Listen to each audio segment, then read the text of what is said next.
সুপারস্টোরগুলোর শূন্য তাক, একসময় যেখানে উপচে পড়তো নানা পণ্যের পসরা, এখন দুধ, মাংস কিংবা সবজির মতো প্রয়োজনীয় পণ্য না পেয়ে হতাশ হয়ে ফিরতে হচ্ছে ক্রেতাদের। শুধু তাই নয়, পাওয়া যাচ্ছে না টয়লেট পেপারও। এমন চিত্র উত্তর কোরিয়া, সিরিয়া, আফগানিস্তান কিংবা যুদ্ধপীড়িত কোনো দেশের নয়। বিশ্বের সবচেয়ে ধনী ও সম্পদশালী দেশ হিসেবে পরিচিত যুক্তরাষ্ট্রের সুপার শপগুলোতে চিত্র এখন এমনই। দ্রুত ছড়িয়ে পড়া ওমিক্রন ও মহামারীর কারণে সৃষ্ট সাপ্লাই চেইন সংকটে এই বেহাল দশা দেশটির। সাথে যোগ হয়েছে উচ্চ মূল্যস্ফীতি। প্রাচুর্য আর ভোগী জীবনে অভ্যস্ত মার্কিনীদের জন্য এ এক চরম দুর্দশার সময়।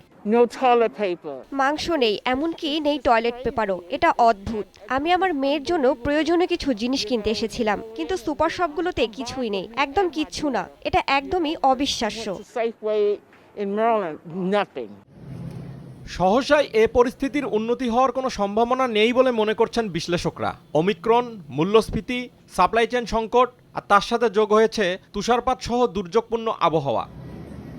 শীতের সময় প্রয়োজনীয় পণ্য না পেয়ে আতঙ্ক থেকে অনেকেই স্টক করছেন খাদ্যসহ নিত্যপণ্য। এতে সমস্যা আরও তীব্র হচ্ছে। আমি কখনোই এত তাককে একসাথে ফাঁকা থাকতে দেখিনি।